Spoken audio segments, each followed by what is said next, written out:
कि हम भागने वाले लोग नहीं हैं, हम फिरने वाले हैं। तो इलेक्शन कमीशन कान खोल कर सुन ले और नरेंद्र मोदी भी ये नजारा देख ले कि अब ईवीएम इस देश में बचेगा नहीं। अब ईवीएम का क्रियाकर्म होना तय है, इसको कोई रोक नहीं सकता, ना तो ब्राह्मण रोक सकता है और ना ही ब्रह्मा रोक सकता है। अब इसको कोई नहीं रोक सकता, इसका क्रियाकर्म तय। साथियों अमन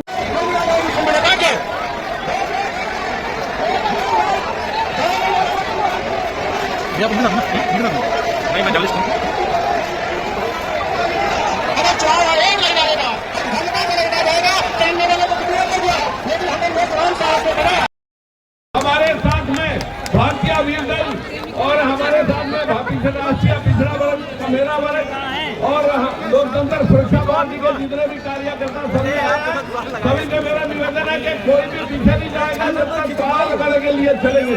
मैं इतना ही कहना चाहता हूँ, अगर आप चाहते हैं कि इस राष्ट्र को निजात दिलानी है बेईमानों से, इस राष्ट्र को निजात दिलानी है फेरा फेरी और तो हम सब लोगों को मुट्ठी बांध करके ये युद्ध लड़ना होगा।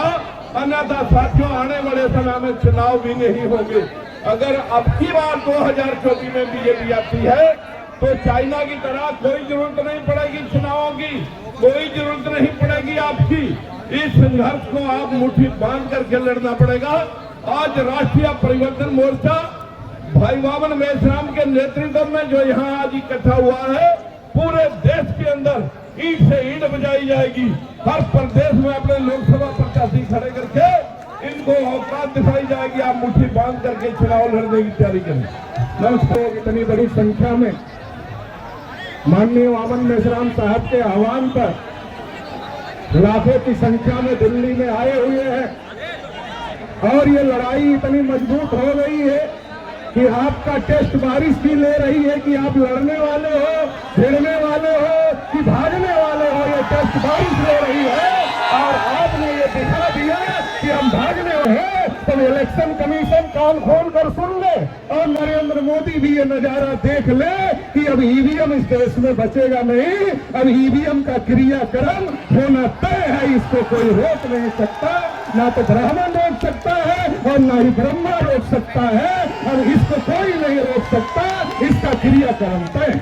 साथियों अमन मेश्राम साहब को बोलना है, मौसम बहुत खराब हो गया है। मैं ज्यादा लंबी चौड़ी बात नहीं करना चाहता, मैं तो एक ही बात करना चाहता हूँ कि आज जो मुल्क के हालात है जो इतना खराब हो गए हैं, कहीं अनुसूचित जाति के लोगों के ऊपर अन्याय अत्याचार हो रहा है तो कहीं आदिवासियों के ऊपर अन्याय अत्याचार हो रहा है, कहीं किसी को मॉब लिंचिंग का, माइनॉरिटी के साथियों को मॉब लिंचिंग का शिकार बनाया जा रहा है।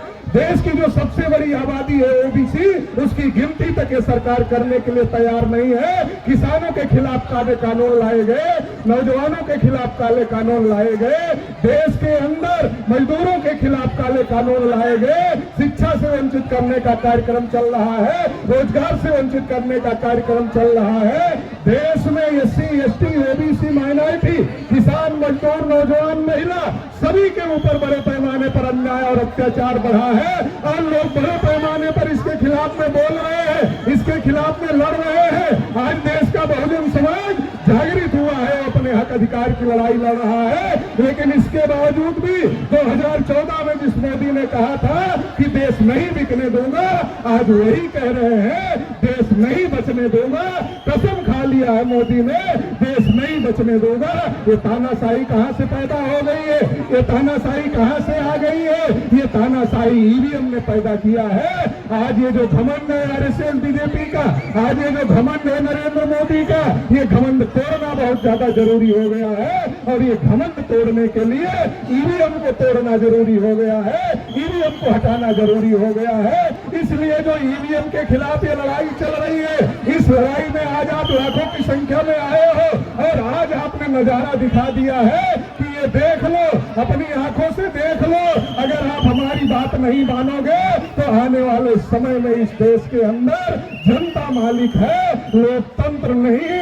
देश और दुनिया का ये इतिहास रहा है, बड़े से बड़े तानाशाहों को दुनिया में धरती पर पटकने का काम वहां की जनता ने किया है। ये चुनाव आयोग कौन सा तानाशाह है? ये नरेंद्र मोदी कौन सा तानाशाह है? ये कोई इतना बड़ा तानाशाह नहीं है जिसको हम लोग धरती पर नहीं पटक सकते हैं। इनको भी इनकी औकात दिखाएंगे, इनको भी जमीन पर पटकने का काम करेंगे। चुनाव आयोग हो या नरेंद्र मोदी हो या आरएसएस हो, उनको उनकी औकात दिखाने का काम करेंगे। ईवीएम भी हटाने का काम करेंगे, लोकतंत्र भी बहाल करने का काम करेंगे। और ईवीएम के दम पर जो गुंडागर्दी चल रही है और जो लोकतंत्र और संविधान को खत्म करने की साजिश आरएसएस बीजेपी के द्वारा की जा रही है, इसको भी रोकने का काम किया जाएगा। और जो बाबा साहब मान्यवर काशीराम साहब, जगदेव प्रसाद कुशवाहा, ललई सिंह यादव, रामस्वरूप वर्मा का सपना था कि इस देश का बहुजन समाज इस देश का शासक वर्ग बनेगा, तो इस देश का बहुजन समाज अब इस देश का हुक्मरान बनकर रहेगा। कोई भी ताकत इसे नहीं रोक सकती। इसलिए हम आपसे कहना चाहते हैं और आपको आप धन्यवाद भी देना चाहते हैं कि आपने जो हौसला और जज्बा दिखाया है, ये हौसला और जज्बा बरकरार रहना चाहिए। अभी तो ये लड़ाई है, आगे बड़ी लड़ाई बाकी है। जैसे मेसराम साहब का आह्वान होगा, उस बड़ी लड़ाई के लिए हम लोगों को तैयार रहना होगा। आप सभी लोगों ने मुझे सुना, इसके लिए बहुत बहुत आभार, बहुत बहुत धन्यवाद। जय मुंगा। मुंबई जिला से अच्छा। फेडरेशन मुंबई जिला अध्यक्ष। अच्छा, पीछे खड़े हो जाओ, पीछे। क्या मांग है आप लोगों की? हमारी मांग ये है कि बैलेट पेपर पे चुनाव होना चाहिए, इसलिए हम यहाँ पे भारत मुक्ति मोर्चा द्वारा समर्थन देने के लिए वामन मिश्रा के नेतृत्व में हम यहाँ। भाई ईवीएम में कमी क्या आ रही है जो ईवीएम को हटवा रहे हो आप लोग? ईवीएम में कमी ये आ रही है कि ईवीएम में गड़बड़ी होती है। क्या गड़बड़ी है? गड़बड़ी है तो बोलने दो मुझे, बोलने दो, एक मिनट बोलने दो, शांत बैठो। हाँ, गड़बड़ी ये होती है, ईवीएम में गड़बड़ी हैकिंग होती है और हमारे वोटों की चोरी होती है, इसलिए हम ईवीएम पे ईवीएम का विरोध करने आए।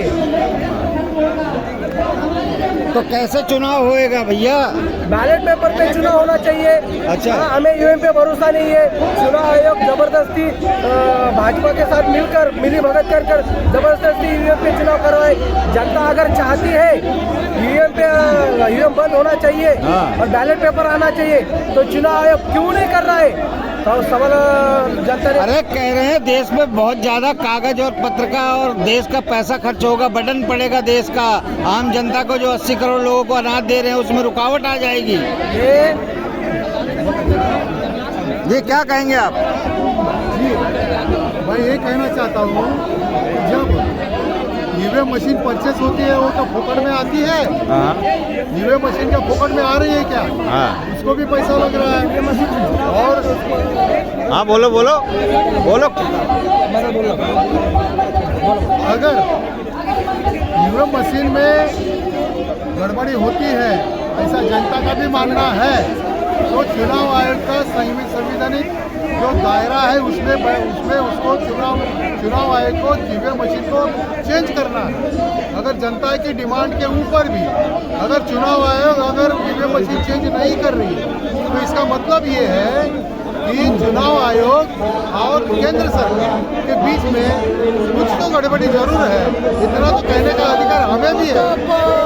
और कुछ सवाल है? लेटेस्ट अपडेट पाने के लिए हमारे चैनल क्लाउड न्यूज को अभी लाइक करें, सब्सक्राइब करें और बेल आइकन दबाना बिल्कुल ना भूलें।